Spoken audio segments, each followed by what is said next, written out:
Welcome to the Living Habitually platform, where we curate and explore the practices and principles of a life lived well. I'm your curator and host, Nicodemus Christopher. Say less. So if I'm scrolling on social media, why would I want to stop and look at your page? As I'm laying this framework for why someone might come to this page and become a subscriber or stay on the page, it's because one of my goals is to help you discover who you are and come to the awareness of who you are and come to the awareness of the blind spots in your life, because you cannot afford to have blind spots. There's a reason why in modern day technology on cars, they have blind spot assistance, because when you invest valuable money into a vehicle, the last thing that you want is to collide with another vehicle, because you put your life and the person next to you, the person driving the other vehicle's life, in danger. So if we know that's true for a vehicle and these methods of transportation, we should also understand that that's true for our lives as well. I think the reality of life is that we all have blind spots. And wherever we are blind, we're vulnerable. Blindness also represents being in the dark, being ignorant on a topic, or being unaware. So wherever we're unaware or wherever we're blind or ignorant, we're vulnerable. We're vulnerable to stagnation. We're vulnerable to collisions. We're vulnerable to setbacks. And we're vulnerable to so much more. And that question actually reminds me of my time at Wharton when I was doing one of their executive education programs. And, during this particular coursework in this module, we were looking at all these various frameworks for improving customer retention and improving the customer's experience and just looking at the customer's journey. And interestingly enough, in both modern and traditional frameworks and models of the client journey, the starting place for most major companies begins with an event or a circumstance that leads to awareness. So I think that helping people become aware is extremely important. And I hope that this platform can serve as a place, or that catalytic event, that momentous event that sparks something and that creates an awareness of something, awareness of who you are, awareness of what's going wrong, what's not taking place, aware of the areas in your life where improvement is necessary, the areas in your life where you're kind of misaligned or there's no congruence, but as well as the areas in your life that are growing right. I think the truth of the matter is we may be ignorant or unaware of a lot of things. And I'm talking to myself first, but the one thing we can't afford to be ignorant or unaware of is ourselves. And what I mean by that is you cannot afford to be ignorant on who you are, which represents your character, because every single thing that we do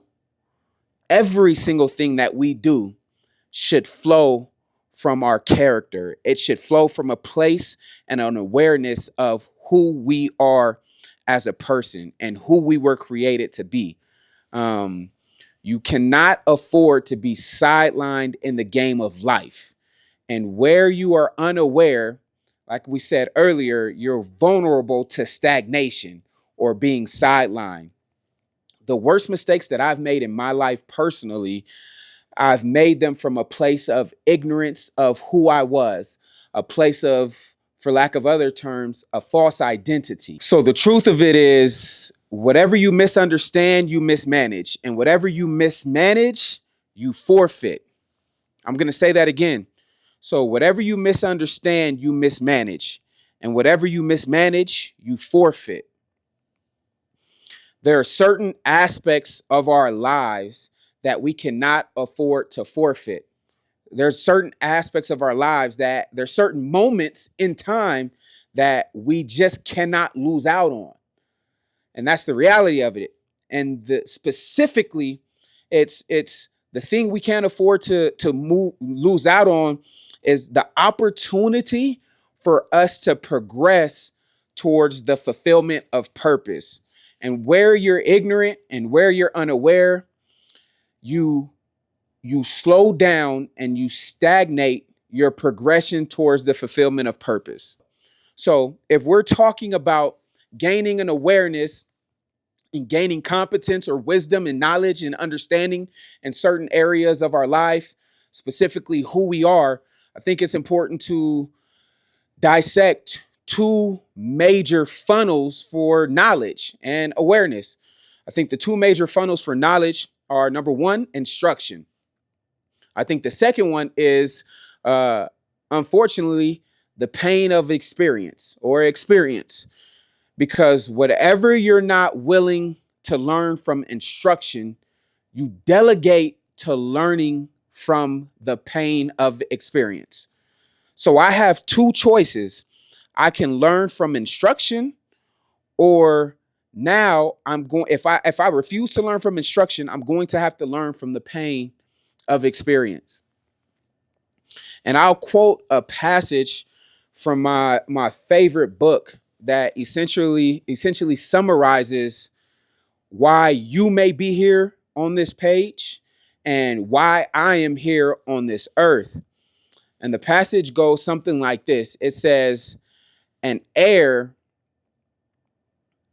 as long as he is a child, does not differ from a slave, though he is master of all, but he is placed under guardians and stewards until a time appointed by the Father. So let's break down that passage and get the rich and the depth of meaning from that. The first thing, what's an heir? So we have to define what an heir is.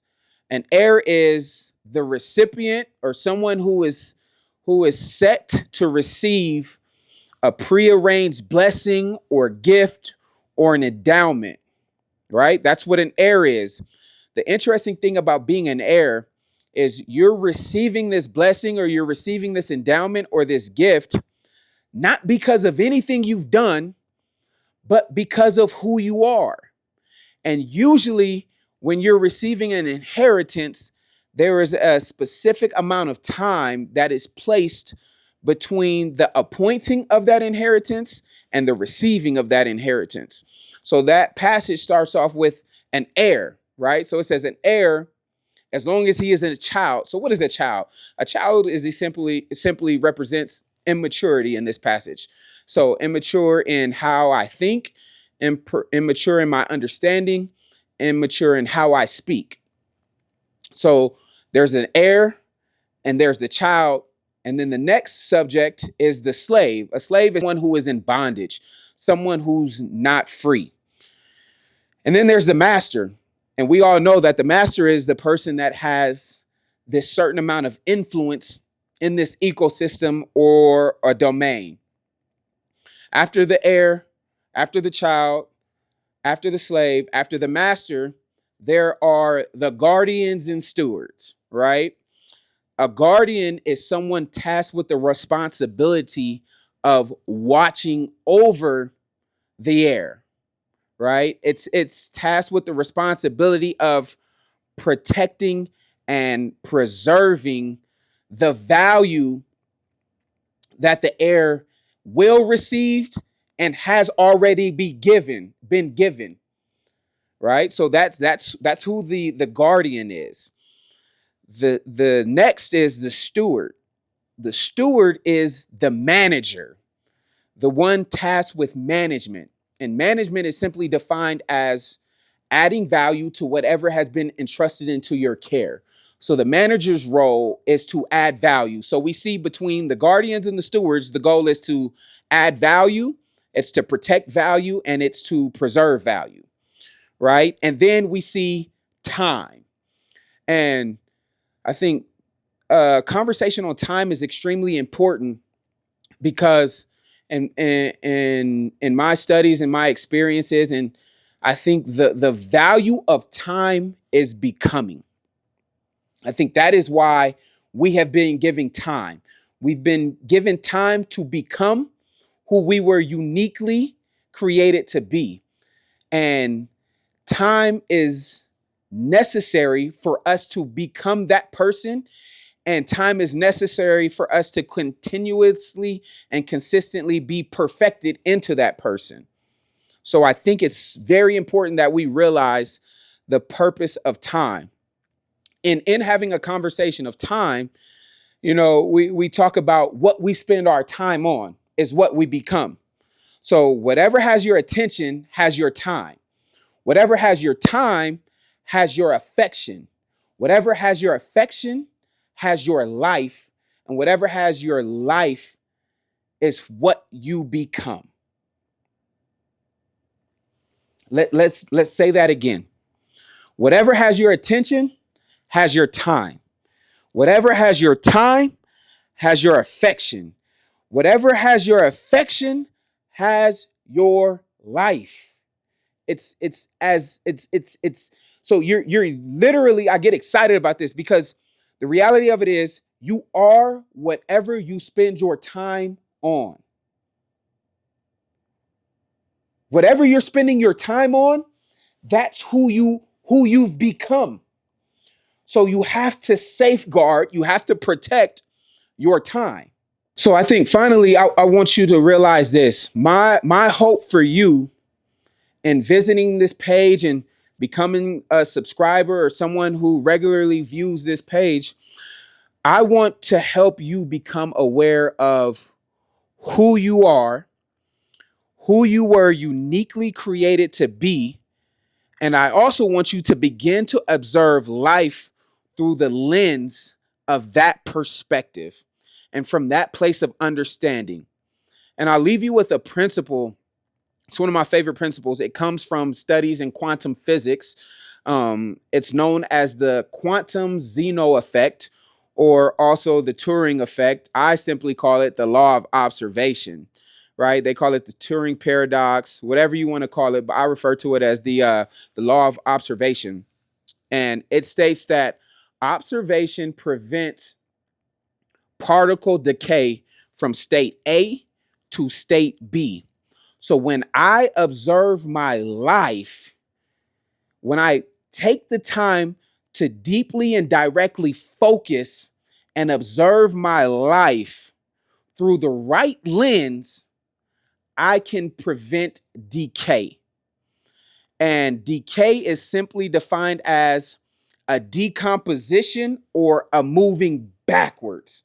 When my hope for you is that you're able to move forward in every area of your life, right? And in future episodes, we'll dive into what living habitually means and how it's about moving your whole life forward, leaving nothing behind, not being broken and not being incomplete, but being complete and fulfilling the purpose that necessitated your life. But for the sake of today's conversation, we want to prevent decay. We want to prevent decomposition, and observation is the key for that. So you have to observe your life through the right lens. And as we discussed, the right lens is the lens of who you uniquely are and who you were created to be. Not the false identity, the true identity of who you are and who you were created to be. So I have 2 calls of action for you today. The first one is I want you to take 5 minutes of your time and journal about the area or areas in your life where you feel like they require immediate observation.